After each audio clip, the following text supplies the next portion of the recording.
오늘 말씀의 제목은 하나님 나라의 일을 이어가요. 한 번 더 하나님 나라의 일을 이어가요. 아멘. 계주 경기에서 가장 중요한 것은 무엇일까요? 바로 앞에 사람과 다음 사람이 서로 잘 이어받는 것이 중요해요. 바통을 떨어뜨리지 않고 부드럽게 이어받는 것. 이어받는 것만 잘해도 좋은 경기를 할 수 있어요. 그런데 여러분, 하나님 나라의 일을 위해서도 이렇게 이어가는 것이 중요하답니다. 오늘 킹덤 스토리를 들으며 함께 살펴볼까요? 지난주에 배운 내용을 기억합니까? 엘리야는 자신이 섬기는 여호와 하나님과 바알과 아세라를 섬기는 선지자들과 대결을 하려고 갈멜산으로 모였어요.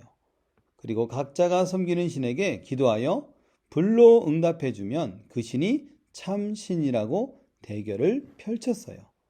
불이 내린 신은 여호와 하나님이셨어요. 하나님은 이렇게 살아계신 하나님이심을 온 백성에게 보여주었어요. 결국 북이스라엘에 있던 거짓 선지자들은 죽임을 당했어요. 그러나 여전히 아합 왕과 백성은 하나님이 아닌 바알신을 섬겼어요. 또 왕비 이세벨은 모든 선지자가 죽자 화가 나서 엘리야를 찾아 죽이겠다고 소리쳤어요.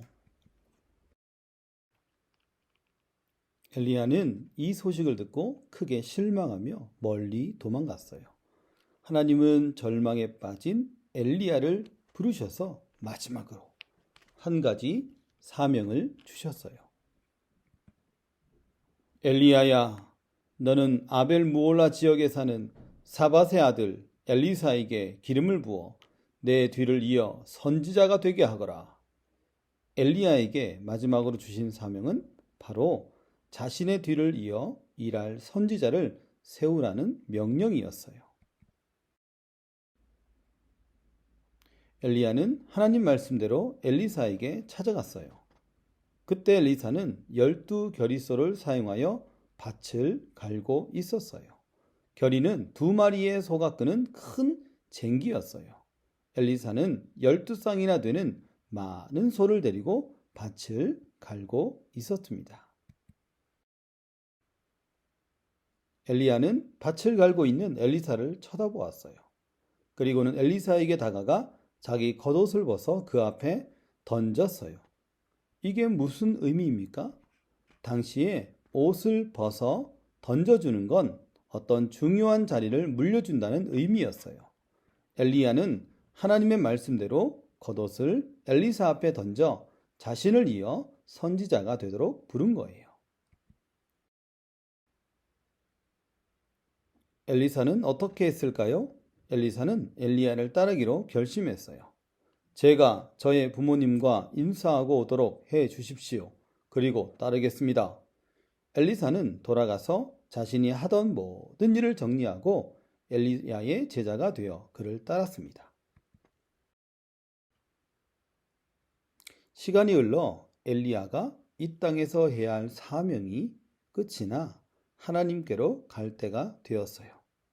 하나님은 회오리 바람으로 엘리야를 하늘로 데려 올라가시려고 했어요. 엘리야는 엘리사를 불렀어요. 너는 여기 길갈에 있거라. 하나님이 나를 베델로 보내셨다. 엘리사는 곧장 대답했어요. 아닙니다. 선생님, 저는 절대로 선생님 곁을 떠나지 않을 겁니다. 엘리야가 길갈에서 베델로 가자 엘리사도 베델로 따라왔어요. 엘리야가 베델로 가면 엘리사도 따라서 베델로 갔어요. 또 여리고로 갈 때는 여리고까지 따라갔어요. 베델과 여리고에서 선지자의 또 다른 제자들을 만났어요. 하나님께서 오늘 당신의 선생님을 하늘로 데려가시는 것을 아십니까?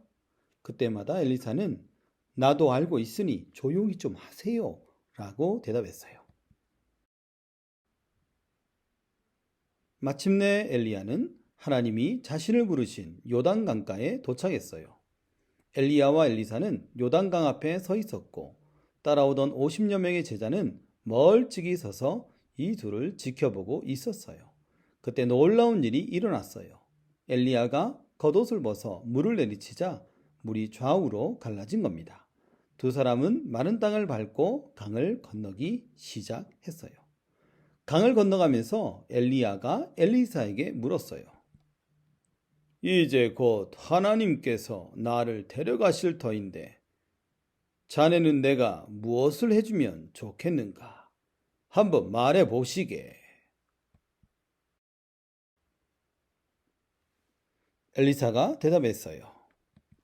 성령이 하시는 역사가 갑절이나 내게 있게 하소서. 엘리사는 하나님 나라 백성을 잘 섬기기 위해 선생님보다 2배나 하나님이 능력을 주시기를 부탁했어요. 내가 어려운 일을 구했지만 하나님이 나를 데려가시는 것을 보면 그 일이 이루어질 것이다. 그때 갑자기 불수레와 불말이 나타나 엘리야와 엘리사를 갈라놓았어요. 그리고는 회오리 바람이 엘리야를 감싸고 하늘로 데려 올라갔어요. 엘리야는 이렇게 죽지 않고 하늘로 올라간 거예요. 엘리사가 이 모습을 보며 떠나가는 엘리야를 애타게 불렀어요. 엘리야가 떠나가고 남은 자리에는 엘리야가 입고 있던 겉옷만 남아 있었어요. 엘리사는 엘리야의 겉옷을 가지고 요단강으로 갔어요. 그리고 엘리야 선지자가 했던 것처럼 겉옷으로 물을 치며 이렇게 외쳤어요. 엘리야의 하나님 여호와는 어디 계시나이까? 그때 놀라운 일이 일어났어요. 하나님은 엘리사에게도 능력을 주셔서 요단강이 갈라지게 하신 거예요. 이제 하늘에 올라간 엘리야를 대신해서 엘리사가 하나님 나라의 선지자로 일하게 된 겁니다. 여러분, 엘리사 선지자는 이렇게 엘리야의 뒤를 잇는 하나님의 일꾼이 되었어요. 엘리야 선지자는 하나님이 쓰시는 영적인 위대한 거인이었어요. 위대한 거인 옆에 위대한 엘리사가 다시 태어난 거예요. 하나님은 엘리야를 위대한 영적인 거인으로 사용하셨어요. 그리고 엘리사도 하나님의 위대한 영적인 거인으로 사용하셨어요. 위대한 사람 옆에 있으면 위대해지는 거예요. 워렌 버핏이란 거부가 있어요. 거인 워렌 버핏과의 한 끼 식사가 무려 20억 원이라고 그럽니다. 그것도 많은 사람이 지원해서 당첨된 사람만 20억을 내고 밥을 먹을 수 있어요. 성경에는 에티오피아 여왕이 솔로몬을 한번 만나려고 한 달을 걸어왔어요. 어마어마한 양의 금을 싣고 왔어요. 그들 모두가 그 사람의 어깨 위에 올라타려고 수많은 값을 지불했습니다. 정말 거대한 분이 계시죠? 언제든 식사할 수 있고 언제든 우리의 기도를 들어주시고 모든 것을 지으시고 모든 것을 다스리는 분, 우리 하나님이십니다. 우리 하나님의 어깨 위에 우리는 올라야 돼요. 그게 어려우면 하나님의 손을 잡으세요. 하나님께서 여러분의 든든한 후원자이십니다. 그러면 어떤 일이 벌어질까요? 지혜가 넘쳐납니다.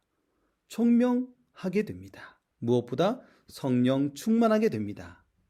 우리는 어떤 시대를 살아갑니까? 여러분의 시대를 살아갑니다. 엘리야 시대 끝났어요. 엘리사 시대 끝났어요. 이제는 여러분들의 시대예요.